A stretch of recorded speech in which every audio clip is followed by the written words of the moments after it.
Por el gran alivio de Aspirina Advance. Si los síntomas persisten, consulte a su médico. Elijo un banco verde.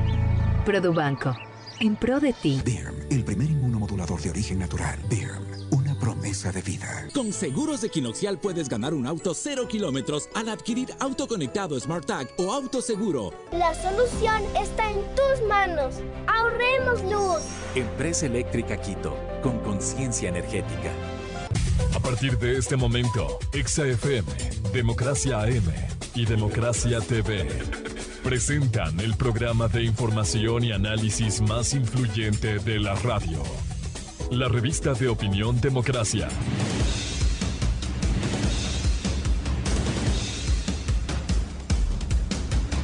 A esta hora, la revista de opinión Democracia presenta a Miguel Rivadeneira. Los protagonistas, las entrevistas, la búsqueda de la verdad. Miguel Rivadeneira, en la revista de opinión Democracia.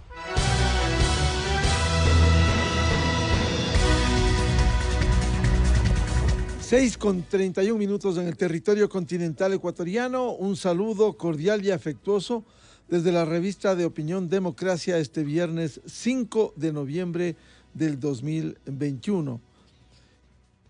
Vamos a iniciar la jornada de entrevistas con un tema recurrente en el país como es la inseguridad y también el consumo de drogas que afecta cada vez a menores de edad.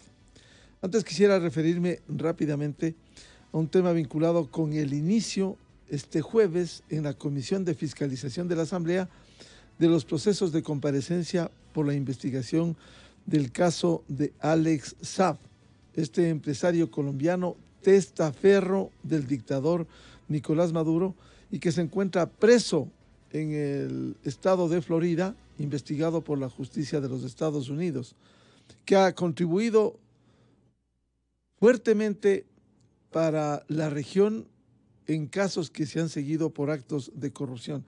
Pero ayer compareció a la Comisión de Fiscalización el gerente general del Banco Central del Ecuador, Guillermo Avellán, y dio un testimonio que abre el proceso de investigación y que determina presuntas irregularidades en el sistema que se estableciera, el sistema del Sucre, Sistema Unitario de Compensación Regional, como se denominara el Sucre, creado en los regímenes de Hugo Chávez de Venezuela y Rafael Correa Delgado en el Ecuador. El testimonio oficial del gerente del Banco Central da cuenta que entre el 2010 y 2019 hubo participación de exportaciones desde Ecuador a través del Sucre, exclusivamente a Venezuela, el 99%. Curiosamente, solo a Venezuela. Traían bolívares y llevaban dólares que estaban aquí en las reservas del Banco Central del Ecuador, por valores que llegaron a 2.697 millones de dólares. 2.697 millones de dólares, muchísimo dinero. ¿Qué ocurrió? Se presume que lavaron los dineros porque hubo exportaciones ficticias, como testimoniar este jueves el presidente de la Comisión de Fiscalización, Fernando Villavicencio, en la revista de opinión Democracia.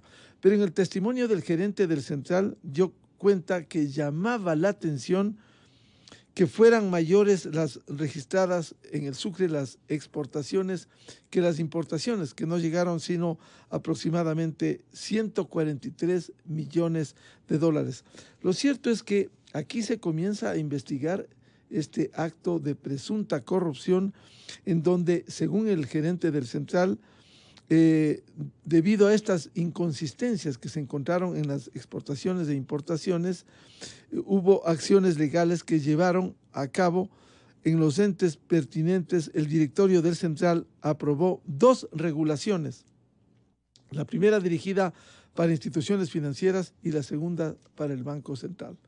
Esto tiene que continuar, esta investigación, para posteriormente aportar al procesamiento de este testaferro millonario, empresario supuesto colombiano, el señor Alex Saab, testaferro de Nicolás Maduro y antes de Hugo Chávez, vinculado con un señor Sánchez, que luego su hermano fue asistente, brazo derecho del prófugo en Bélgica. Esto tiene que continuar, a diferencia de lo que sucede en esa Comisión de Garantías Constitucionales, que no sabemos qué va a sacar finalmente. Digamos, se puede presumir una investigación por el caso Pandora Papers sin documentos, solo con comparecencias sesgadas en ese ente legislativo.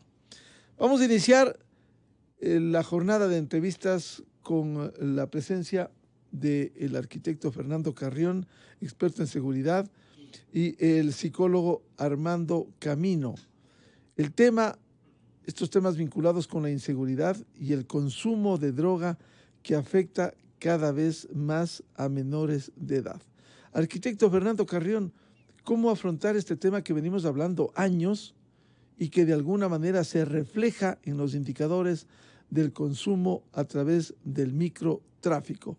Buen día, arquitecto Carrión. Buen día, Miguel. Un saludo cordial a mi compañero de panel y obviamente a toda la audiencia. Sí, yo creo que lo que nosotros estamos viviendo en el Ecuador es un cambio bastante importante, más o menos desde los años 2008, 2010, en que el consumo se globaliza.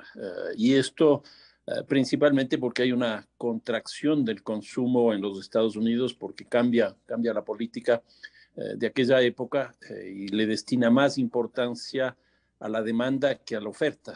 Y en ese sentido se cambia de la lógica esta que el presidente Nixon impulsó de la guerra a las drogas. Y entonces eso hace que se sigan produciendo drogas, pero ya no tiene el destino principal, que era los Estados Unidos, sino que se dirige hacia todo el mundo. Y en esa perspectiva, América Latina empieza a consumir. México no consumía, Colombia no consumía y obviamente el Ecuador tampoco. Pero desde aquella época empezamos a consumir. De los datos que yo tengo en el año 2016, que es hasta ese momento la fecha en que se produce el mayor decomiso de drogas, que fue 112 toneladas, que era una cantidad muy grande para esa época. Hoy día estamos sobre los 150. De esa cantidad, el 18% ya se quedaba aquí en el país. Hoy día pasan alrededor ya de 500 toneladas. Si nosotros hacemos una extrapolación de esa información, el 18% de 500 viene a ser algo así como 80, 100 toneladas que se están consumiendo dentro del país. Ahora, el gran problema que existe es que el Ecuador no reconoce eso prácticamente, porque en general las políticas que nosotros hemos trabajado han sido principalmente porque hemos definido al Ecuador como un país de bodegaje y de tránsito, cuando en realidad ya no lo es exclusivamente. El consumo es algo bastante significativo y eso debería obligarnos más bien a trabajar más en el consumo, más en el mercado interno que en el mercado externo o la exportación. Arquitecto Carrión, ¿cuál es el peso específico que tendrá el consumo de drogas en el Ecuador cuando se advierte este crecimiento de acceso, quizás agravado por la tabla que se estableciera en el gobierno de Rafael Correa? A ver, como señalo, desde el 2016 ya se siente explícitamente y tenemos datos respecto del nivel de consumo, que es bastante alto. Pero en aquella época lo que transitaba por el Ecuador, según el Departamento de Justicia, eran 220 toneladas. Hoy día estamos en el doble de lo que transita por aquí por el Ecuador, porque son 500 toneladas. Eso también significa que el monto de consumo en estos últimos 5 años se ha incrementado sustancialmente. Y en eso hay estrategias muy explícitas respecto del microtráfico. O sea, se empieza, por ejemplo, regalando droga en algunos lugares específicos, como son colegios, escuelas, universidades, paradas de buses, etcétera, con lo cual se va buscando la afiliación de estos sectores a este consumo. Y no solo la adicción, por decirlo más explícitamente que filiación, también se establecen los vínculos para la futura adquisición, porque la persona que le entrega esto ya establece una relación con la persona que recibe. Y entonces ya se construye ahí esta relación, que es una relación muy, muy compleja de armarla. Pero eso es lo que ha venido ocurriendo en el país. Y frente a esto, pues es muy poco lo que hemos trabajado. Hemos trabajado básicamente el problema de exportación, como decía, o de tránsito, o de bodeaje, pero muy poco respecto del consumo. Yo creo que aquí el país tiene que producir un giro fundamental para que sus grandes esfuerzos institucionales, de política, etcétera, se enfoque en nuestra gente, porque además de los datos que tenemos de las últimas encuestas, los años de consumo de las personas van bajando, es decir, la adicción va incrementándose en el nivel de consumidores, pero también baja la edad del consumidor, lo cual hace que esta adicción sea obviamente mucho más compleja. Bienvenido al doctor Armando Camino, psicólogo. Doctor Camino, ¿cómo afrontar este tema de crecimiento del consumo de drogas? Como bien decía el arquitecto Fernando Carrión, crece la adicción y crece el número de chicos cada vez de una menor edad. A ver, buenos días, muchas gracias por la invitación. Creo que una de las condiciones importantes que ya también con el panelista me precedió, ya estamos muchos años trabajando para la prevención en el consumo de sustancias. Y hasta ahora, años después, tal vez más de 20, 30 años, estamos hablando de que cada vez ha aumentado el consumo, o sea, cada vez más personas consumen drogas y la edad de consumo cada vez se inicia más tempranamente. Y tal vez así que no solamente en el inicio del consumo, también tenemos personas de tercera y cuarta década de la vida. Entonces, ¿cuál es lo que estamos nosotros recomendando durante tantos años? Era la psicoeducación, la educación permanente sobre los efectos que causan las drogas. Nadie hasta ahora, por lo menos, se ha profundizado permanentemente en hacer una capacitación de los efectos secundarios que producen las drogas. Pero hay términos muy básicos que también se los vienen manejando. No es lo mismo un usador, un consumidor, que un dependiente o adicto que se les llama. No es lo mismo. Y el tratamiento para deshabituar a los pacientes que consumen drogas también es distinto dependiendo de las distintas fases. No es lo mismo el consumo de cierto tipo de drogas ni las otras drogas que existen actualmente, porque ahora hay muchas drogas sintéticas. Tal vez así que aquí en Quito, por lo menos en la sierra ecuatoriana, el aumento de consumo de drogas desde cocaína, marihuana y otras drogas, mientras que en la costa ha despegado bastantísimo lo que es la H o la heroína. Y hoy seguimos hablando de temas tan tabús que alguna vez tenemos hasta confrontaciones sobre realmente el uso medicinal de ciertos tipos de drogas que todavía son consideradas como ilegales. Como tenemos que las causas del consumo de drogas inicialmente es multicausal, o sea, varias causas. Siempre se hablaba que la curiosidad, que el inicio del consumo era realmente por modelaje. No. Se han hecho investigaciones, inclusive aquí en el Ecuador existen investigaciones en donde se ha podido determinar que el consumo de drogas es por modelaje. Depende del grupo social donde estoy inmerso para que me lleve a tener este modelaje e iniciar mi consumo de drogas. Por eso decíamos, es importante trabajar en los colegios, porque siempre se hablaba de que se ha tratado de educar sobre el consumo de sustancias cuarto, quinto y sexto curso del colegio, cuando tenemos niños preadolescentes y niños inclusive desde los 8 o 9 años de edad que ya están iniciando en el consumo de drogas. Y esa es la población objetiva para el microtráfico. Mientras más temprano se inicia el consumo de drogas, es peor pronóstico a largo plazo. El que consume drogas y llega a tener un nivel de dependencia, por lo menos un criterio personal, se quedan solos y pobres. Y eso lamentablemente, ya 20 o 30 años después, hemos llegado a determinar que mucha población actualmente ya tiene ese tipo de conductas sociales. Pero también vemos que desde el punto de vista, que soy psiquiatra, los cambios neuropsiquiátricos que presentan las personas que consumen drogas. Por eso los tratamientos no solamente es el encierro en una unidad de deshabituación o de rehabilitación para el consumo de sustancias. No, el tratamiento es médico clínico, porque hay que componer esos termostatos y esos receptores neurológicos que se alteran y llevan a los cambios de comportamiento. Tal es así que ahora vemos, por un lado, el microtráfico, la ganancia de los espacios, y que es la connotación social de muertes violentas. Vemos que el consumo de drogas llega a mayor delincuencia. Y mientras más consumo de drogas, mayor cantidad de delincuencia, porque hay que abastecerse para poder tener dinero, para poder comprar cualquier droga que exista. La droga no regalan, la droga se la vende.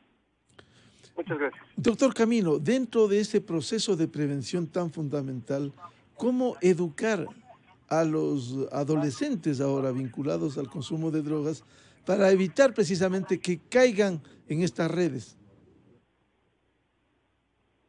El mejor protector o el mejor tratamiento en el mundo para cualquier tipo de enfermedad psiquiátrica, por lo tanto la dependencia a drogas es una enfermedad neuropsiquiátrica y como tal tiene que ser tratado por profesionales médicos, psicólogos, trabajadores sociales. Esto se llama el equipo multimodal. Hace exactamente 25 o 30 años atrás se realizó un programa que se llamaba Atención Primaria en el Consumo de Drogas. Atención Primaria en la Prevención del Consumo de Drogas. Se lo hizo a través del Ministerio de Salud Pública. Paulatinamente se ha ido cambiando estos términos y ahora tenemos un término que es la formación médica continuada. Y ahora tenemos el ICE en psiquiatría, es instrucción, capacitación, enseñanza científica académica en enfermedades psiquiátricas como el consumo de drogas. Las drogas producen síndrome de abstinencia, las drogas producen tolerancia, las drogas llevan principalmente a cambios importantes en el comportamiento por una acción directa del sistema nervioso central y como tal cambian estos neurotransmisores que tienen que ver con el humor, el placer. Por eso tal es así que la indicación va hacia ese nivel. Hemos tratado de seguir educando permanentemente, soy uno de los que hemos trabajado por más de 25 años en hacer promoción y prevención en el consumo de drogas. Pero hemos siempre sugerido que se inicie de muy tempranas edades para evitar, para dar un fortalecimiento en criterios científicos y criterios académicos de que sepan que realmente las drogas producen daños a todo nivel. ¿Y cómo prevenir? Educar. Y previniendo tenemos menos enfermos. Y hay un autor que decía que es mejor prevenir y educar que 1000 miligramos de cualquier medicamento. Doctor Camino, pero ¿cuáles son los planes en la práctica que tienen los establecimientos educativos precisamente para prevenir y educar? Es decir, al igual que otras materias que son fundamentales, ¿cómo guiar a los chicos para que no caigan en este mal? Hace exactamente unos 15 años atrás se existía el concepto donde tenía 2 departamentos, el de prevención y tratamiento. En el de prevención se generaron una serie de estrategias en ese momento, en ese tiempo, para prevenir el consumo de sustancias. Y era un programa permanente que se dictaba a nivel educativo. Se dictaba a nivel educativo y nos fue bastante bien. Pero paulatinamente esos programas se los fueron descuidando. Y actualmente, no sé qué programas está manejando el ministerio, pero por lo menos en las estancias donde yo trabajo, sí, son estancias que estamos haciendo capacitación permanente, por ejemplo, dando charlas científicas, presentación de casos vivenciales, sí, el soporte técnico, el soporte del equipo multimodal, la parte de psicología educativa, psicología infantil. Todos esos procesos nos ayudan desde muy temprano a hacer la prevención, pero tiene que ser permanente. No se tiene que hacer que una campaña, después de 6 meses otra campaña. Tiene que ser permanente. Sugerimos hace mucho tiempo atrás que se haga se ponga una materia docente, tanto en escuelas, colegios, universidades, con respecto y direccionada hacia el consumo de drogas y sus secuelas y los efectos que produce esta en la conducta social y familiar. Porque el paciente que consume drogas no es solo el paciente que consume drogas, sino es la familia. ¿Sí? Y esto produce una ruptura y desorganización familiar. Entonces, el consumo de drogas no es solamente tratar al paciente, el consumo de drogas es tratar a la familia y educar a la familia para que comiencen a detectar esas huellas, esos estigmas que nos llevan a nosotros a poder intervenir antes de que entre clínicamente a hacer una dependencia, porque el momento que el paciente es dependiente desea entrar a un tratamiento multimodal. Arquitecto Fernando Carrión, usted dijo en su primera intervención que hay que dar un giro trascendental, radical en este sentido. ¿Hacia dónde y cómo debiera implementarse esto? A ver, tenemos que cambiar principalmente la política general antidrogas, que como señalaba, ha estado principalmente dirigida hacia la exportación. Y eso significa empezar a conocer un poco más cómo está operando. Si nosotros nos damos cuenta, por ejemplo, en el caso del Ecuador, las tasas de violencia más grandes están localizadas primero en la frontera con Colombia, las provincias de Esmeraldas y Sucumbíos, principalmente porque por ahí ingresa gran parte de la droga. La producción de cocaína principalmente está en la zona de Nariño y Putumayo en Colombia, y ahí sale por el Ecuador porque incluso las condiciones son mucho mejores. Entonces ahí tenemos tasas muy altas de homicidios y asesinatos. La otra zona es toda la costa, que son las 6 provincias, Esmeraldas nuevamente, Manabí, Guayas, Santa Elena, el Oro, los Ríos, y esto tiene que ver principalmente con el tema de la exportación. Y tal como señalaba el doctor Camino, el tipo de consumo de drogas, en este caso, está mucho más vinculado justamente a la exportación, pero no por la exportación en sí misma, sino por los carteles y mafias que están ahí articuladas, que provienen de lugares muy distantes donde estas drogas como la H que decía el doctor o la heroína son típicas de esas zonas para lograr no solo la adicción, sino la adhesión a estos procesos. Entonces, ahí tenemos estas 6 provincias con altas tasas de homicidios. Y luego tenemos el caso de Loja, Azuay y Pichincha, que es más por el tema del consumo, porque son las zonas de gran concentración de población. Y aquí vuelve a repetirse Guayaquil. Guayaquil también, por la cantidad de personas que viven, y no solo el cantón Guayaquil, sino el gran Guayaquil, es decir, San Borondón, Daule, Milagro, etcétera, y obviamente el cantón de Guayaquil también son zonas de consumo, con lo cual hace que la situación sea mucho más complicada. Si nosotros vemos la declaración de emergencia que hizo el presidente el 18 de octubre, justamente corresponden a estas 9 provincias que estoy señalando este rato, porque está en esa lógica de la política de antinarcóticos. Ahora, ahí hay que establecer pues, políticas explícitas sobre el tema del consumo. Y quizás aquí, bueno, hay que trabajar mucho la lógica de funcionamiento de la demanda interna, del mercado interno, porque aquí los carteles son muy distintos a los otros carteles. Aquí tenemos más la presencia, por ejemplo, de carteles colombianos, el caso del cartel Cordillera. Y entonces aquí se necesita un trabajo de inteligencia muy fuerte para detectar cómo se estimulan esos mercados, porque como digo, en estos últimos 7 años el incremento ha sido pues francamente muy, muy importante. Entonces ahí hay que trabajar con inteligencia sobre la forma en que están operando, etcétera, etcétera. Y ahí ponerle mucha atención. Y creo que aquí hay lugares que son muy atractivos para el consumo, como estaba hablando hace un momento, el tema de las escuelas, el tema de las paradas y ciertos barrios también que tienen un peso considerable. Y aquí hay una zona explícita, por ejemplo, el caso del centro histórico, donde se expende prácticamente pues a un nivel de libertad absoluta, y eso uno pasa por ahí y se da cuenta claramente lo que está aconteciendo. Entonces se necesita un cambio en la política, porque el Ecuador, además, hay que reconocerlo, el Ecuador ya es un productor de cocaína.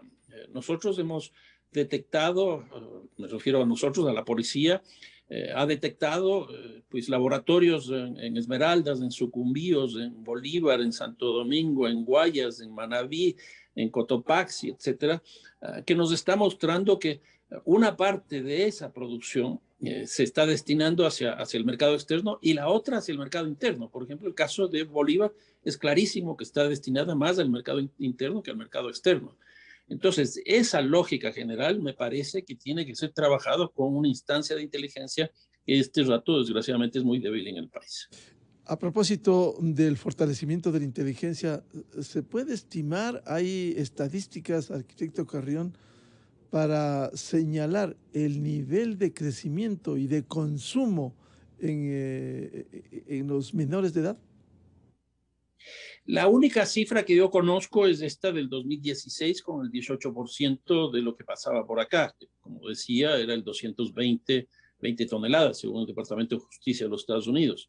Pero del 2016 para acá hemos duplicado eso. Y si mantenemos el 18%, obviamente quiere decir que se ha duplicado también el consumo.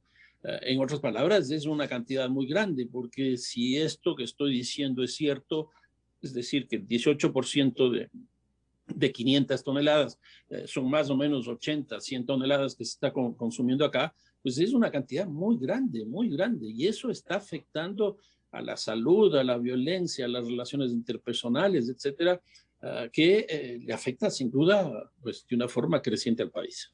Siendo importante la inteligencia y el seguimiento, ¿cómo prevenir, arquitecto Carrión, para evitar que los jóvenes, y no solo una prevención desde los establecimientos educativos, sino desde las familias? Sí, bueno, yo creo que hay que recluirse, por un lado, en todo el aparato educativo, que a mí me parece que eso es muy importante, es decir, escuela, colegio y universidad. Por otro lado, sin duda, la familia, y estamos viviendo cambios dentro de la familia, pero brutales, que por la velocidad del cambio, incluso en muchos casos, ni nos damos cuenta. Pero hoy día la familia es muy distinta a lo que fue hace 15, 20 años. Entonces, esos cambios también generan problemas de socialización. Luego, el barrio también es un elemento clave para este tipo de cosas. Y aparte de esto, que creo que es importante, es decir, la institución educativa, la institución familiar, la institución barrial, sin duda que se necesita políticas explícitas por parte del Estado en su conjunto. Y ahí yo he venido sosteniendo, Miguel, como hemos tenido en algunas conversaciones, la necesidad de que el gobierno tenga un Ministerio de la Seguridad. Yo creo que eso es absolutamente necesario para que en ese Ministerio de la Seguridad esté la policía, esté la cárcel, en ese Ministerio de la Seguridad se hagan las políticas de seguridad ciudadana, las políticas antinarcóticos, de mercados ilegales, etcétera, y de ahí salga claramente las instrucciones y las rectorías respecto de la totalidad del sector.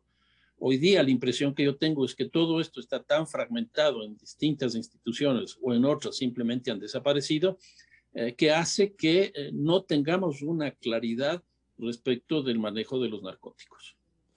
Doctor Armando Camino, desde la visión profesional de la medicina, de la psiquiatría, si bien hay que trabajar, como usted ya señalara, en los establecimientos educativos, ¿cuánto juega el papel, la vinculación de la familia para inicialmente hacerlo con los chicos que hoy han incursionado en el consumo de drogas? A ver, hay una condición muy importante que siempre hay que conocer. Una cosa, como le vuelvo a repetir, uso, abuso y dependencia. No todos los chicos o niños que comienzan a probar drogas de tempranas edades necesitan internamiento, no. El tratamiento es educacional. Lamentablemente, no existen estrategias planteadas al momento a nivel interinstitucional. No las hay. Hace años atrás, estaba escuchando la entrevista, hace años atrás existía una gran, acercamiento y trabajo con todas las instituciones. Me acuerdo, antinarcóticos, la policía, Cruz Roja, los bomberos, la parte de salud, dentro de salud la parte de psiquiatría, y dentro de psiquiatría las personas que conocen y manejan el tratamiento para drogas. No es tan simple. Es un tratamiento demasiadamente complejo. El Ecuador cambió totalmente y el mundo peor, aún más hoy que tenemos post-cuarentena, porque el COVID no se ha desaparecido, pero ha llegado a presentar mutaciones en el comportamiento del ser humano. Tal es así que ahora tenemos enfermedades psiquiátricas raras. Tenemos pacientes que consumen drogas, ya no era solamente el fármaco dependiente, ahora hablamos de las polifarmacodependencias. ¿Y qué implica eso, doctor Camino? ¿Y qué implica eso? Que implica que consumen no solamente una droga, sino que consumen varias drogas, y drogas pesadas. Estábamos hablando del tema de la H, pero en Guayaquil por lo menos existe un programa ya establecido a través de la municipalidad, en donde está dando el acercamiento y recuperación. Las estadísticas mundiales, hace años atrás, se habla de que 1 por cada 100 pacientes se recuperan, con una inversión increíble para recuperar un paciente. El éxito de un tratamiento, yo sé que es la prevención. Todo el mundo hablamos de prevención, pero nadie hacemos nada de prevención. Uno no hace nada. Cuando trabajamos muy poca gente contra este gran monstruo que es de las drogas, es increíble, o sea, la resistencia que hemos tenido. Y la resistencia es porque somos pocos realmente, pero si hacemos una gran campaña, como un decreto nacional, provincial, serviría mucho para poder generar estrategias establecidas para generar como una actividad permanente dentro de lo que es el proceso. No solamente prevención, escuchaba el tema de la familia. Se hizo un trabajo de investigación hace 10 años en los CAIS, se llamaban Centros de Adolescentes de Infractores, hoy ya no se llaman CAIS. Se investigó el consumo de drogas en esta población y se encontró que la respuesta era fácil, era la carencia afectiva. La mayor parte de familiares, papá, mamá, de este grupo poblacional eran pacientes inmigrantes, o sea, son familiares que viajaron y quedaron a cargo de algún familiar, como abuelos, tíos. Esa carencia afectiva les llevaba al acercamiento de otros grupos sociales, que se llama grupo de pares. Y el grupo de pares me influía a mí en el comportamiento, porque veo que tenían dinero, que el consumo de drogas les llevaba a tener mayor acercamiento hacia el sexo opuesto, una vida feliz, alegre, todo bonito, el enriquecimiento, porque las personas que venden drogas saben realmente que se enriquecen y son utilizados después como microexpendedores. Entonces ya tengo dinero. Entonces, ¿dónde comenzó todo esto? En la carencia afectiva.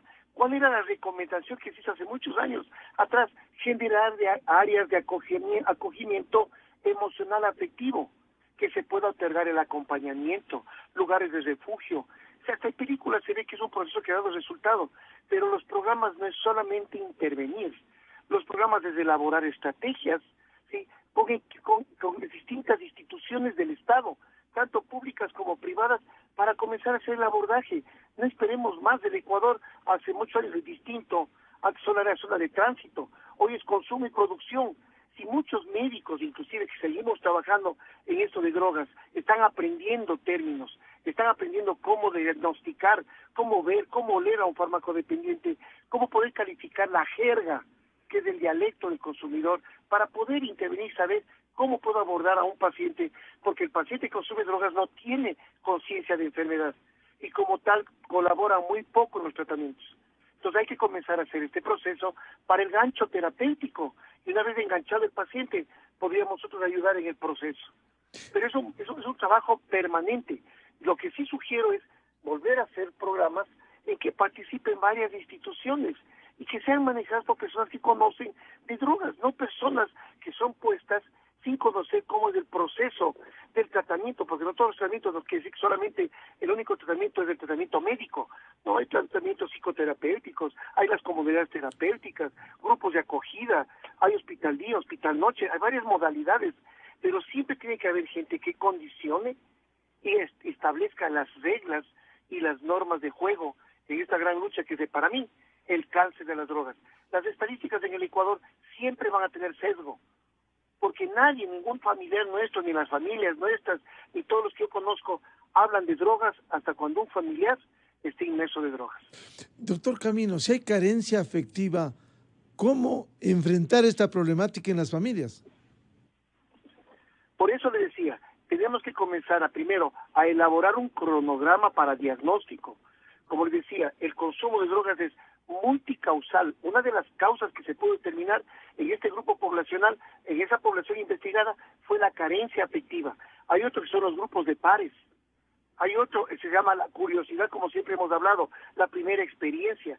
Pero si seguimos recibiendo información permanentemente de que ciertas sustancias son inclusive hasta medicinales, ahora se habla también que el agua de San Pedro, el ayahuasca, todo es curativo ahora. Entonces nos hemos convertido en personas muy permisivas. Yo estoy muy preocupado porque las estadísticas son increíbles. Hemos hecho otra investigación. La cuarentena nos transformó a todos, nos ha mutado. Yo no sé que acabando la cuarentena, ojalá lo tengamos, y el post-COVID, tendremos que sentarnos los que trabajamos en el comportamiento humano a elaborar nuevos libros, porque el comportamiento del ser humano cambió, y por lo tanto hay que elaborar nuevos programas para enfrentar el consumo de drogas. Tal vez así que tenemos la violencia, pero violencia es igual a consumo de drogas. Hace años atrás hablábamos que había drogas de diversión, había drogas de carácter delincuencial, y había personas que se hablaba que realmente antes de cometer algún delito consumían algún tipo de droga que le fortalecía, le desinhibía y comenzaban a actuar. Hoy vemos perplejos todo lo que sucede en el país y no estamos haciendo nada. Yo no estoy viendo por televisión ningún programa, sale propagandas para otra cosa. Y hoy estamos hablando de un tema que al cabo de algún tiempo estamos tocándole en este momento, y hace por lo menos 10 años también en este mismo medio ya habíamos hablado de violencia, la inseguridad y drogas. Y claro, seguimos hablando de la misma problemática en otros niveles. Arquitecto Carrión, ¿cómo volver a los programas, como dice el doctor Camino, que permita conducir, analizar y buscar salidas frente a esta problemática? Es lo que sostenía yo hace un momento. Necesitamos un Ministerio de la Seguridad donde esté concentrado básicamente el conjunto de instituciones que tienen que ver con esto. Hoy día el nivel de fragmentación, de dispersión de las instituciones hacen prácticamente imposible tener una propuesta integral. Las Fuerzas Armadas tienen su política, la policía tiene la suya, la justicia hace lo que le corresponde, y luego está toda la práctica sanitaria, que a mí me parece que es fundamental, pero están cada uno por su lado. Entonces yo creo que lo primero que hay que hacer es concentrar este conjunto de instituciones dentro de un mismo paraguas para intentar por lo menos tener una política integral. Todos hablamos de que es necesario tener una política integral, pero si tenemos instituciones fragmentadas, tenemos entradas de política totalmente distintas, la integralidad va a ser francamente imposible, con lo cual el tema del consumo seguirá creciendo.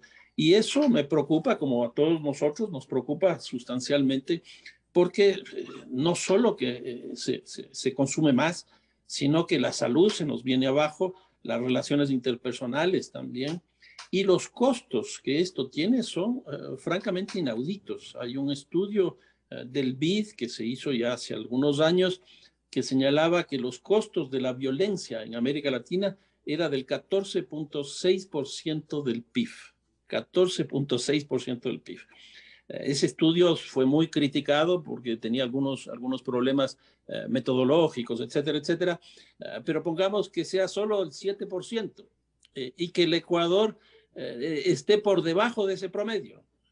Son 7.000 millones de dólares que estamos perdiendo en esa perspectiva, que es una cantidad muy grande, que esos recursos deberían estar destinados una buena parte al control del consumo, al control del intercambio, etcétera, para que bajemos esta pérdida de recursos económicos que estamos teniendo, que son muy altos. Ya les digo, o sea, el estudio del BID fueron 14%, es decir, 14.000 millones de dólares, pero se fue muy criticado.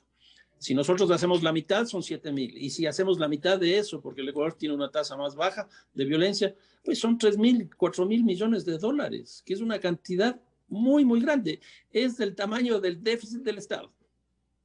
Doctor Camino, si el problema es también económico por los recursos que tiene que dedicar a la parte curativa, ¿cómo lograr a través de programas y una política integral reducir esto?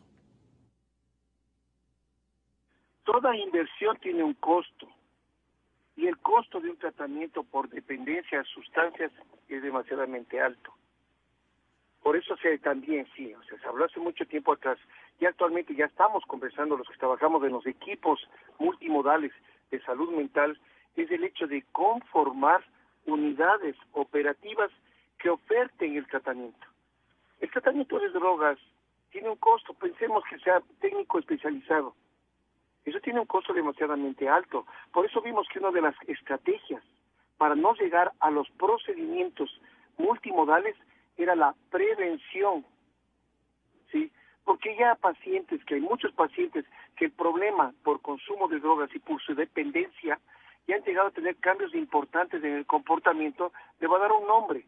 Hay un estudio que se hablaba de atrofia cortical, el cerebro viejo se decía, que el cerebro de personas que consumen marihuana a largo plazo se pudo observar una atrofia cortical igual comparativamente a un estudio de un cerebro de una persona con un cuadro de demencia senil.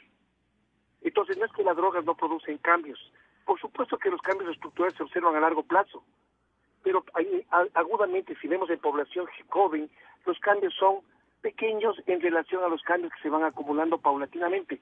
Por eso les decía, el costo de tratamiento es demasiadamente alto. Y tal es así que los centros privados ahora tienen un costo mensual, eso no son gratis. Al ser un costo alto, no tenemos una contraparte de instituciones o centros privados, estatales, para hacer un tratamiento de deshabituación. Hay primero que desintoxicar, deshabituar y reinsertar a la persona por consumo de drogas. ¿De qué me sirve tratar de invertir en un paciente si regresa al mismo círculo social donde están el grupo de acercamiento de la persona, se acercará nuevamente al nuevo modelaje? Entonces es obvio que va a haber recaídas. El peor fantasma de un consumidor de drogas es la recaída. Y la recaída es peor que el comportamiento que tenía cuando era antes de iniciar un tratamiento. Por eso el proceso es prevenir, que es mucho más económico, más barato y se puede hacer con población joven. ¿Sabes? Así que ahora toda la educación es vía online. Yo vía online no he visto nada de una promoción por drogas. Cuando comenzamos a detectar que durante la cuarentena, como le vuelvo a repetir, no tengo los datos estadísticos, pero se pudo observar por mis pacientes que ya hubo pacientes mutados. Como le vuelvo a decir, si no tenía una droga, consumían lo que encontraban. Entonces, cuando ya se recuperaron y entramos a post-cuarentena, regresan a su misma droga, más la droga que aprendieron en tiempo de cuarentena. Pero la inversión es demasiadamente alta. La idea es no solo la inversión económica, es la inversión de la población nuestra al futuro. Son nuestros hijos, son nuestros familiares directos. ¿Qué nos espera a futuro con una población inmersa en drogas? Y eso es lo que está pasando en otros países del mundo. Están preocupados realmente porque esto, yo siempre seguí diciendo que las drogas es el cáncer. Y cuando se habla de cáncer se habla de cosas mayores. Y el cáncer es prevenido, no es tratable ni es curable al 100%. Igual que en drogas, ningún paciente en drogas se recupera al 100%, es tratado, porque siempre va a existir el fantasma de la recaída, y como tal, el tratamiento de las polifarmacodependencias es de toda la vida, y por eso tenemos que estar en una lucha permanente. Pero esta lucha no hay que bajar los brazos. Estamos viendo los niveles de violencia que tienen una gran connotación social, pero cuando hago programas, y hay programas que abarcan a la mayor cantidad posible de la población, inmensos adultos, preadolescentes, adolescentes, tercera edad, cuarta década de la vida, estamos viendo que nos ha dado muchísimos resultados. Y eso nos ayuda a fortalecernos.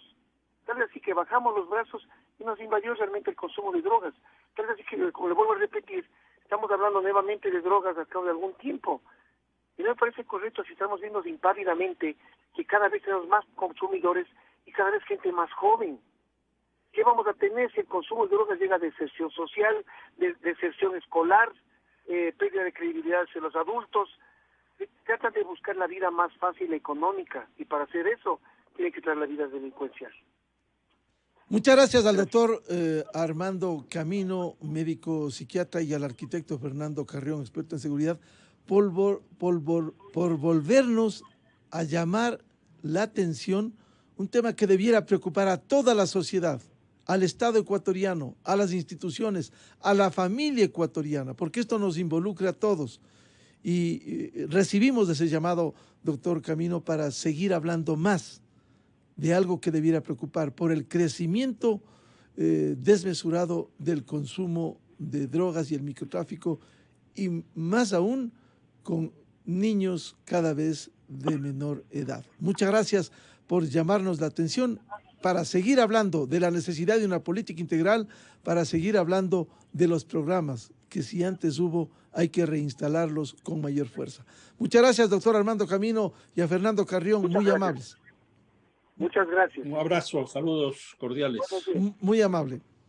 7:14 minutos en el territorio continental ecuatoriano, en la revista de Opinión Democracia. Vamos a una pausa publicitaria y ya volvemos para hablar de otro tema que ha comenzado a ser debatido en la Asamblea Nacional, en la Comisión de Régimen Económico, la reforma tributaria que con el carácter de urgente en materia económica remitiera el Ejecutivo. 3 invitados, la doctora Vilma Andrade, vicepresidenta de la Comisión de Desarrollo Económico, el asambleísta Francisco Jiménez, miembro de la comisión, y el experto tributario Carlos Calero.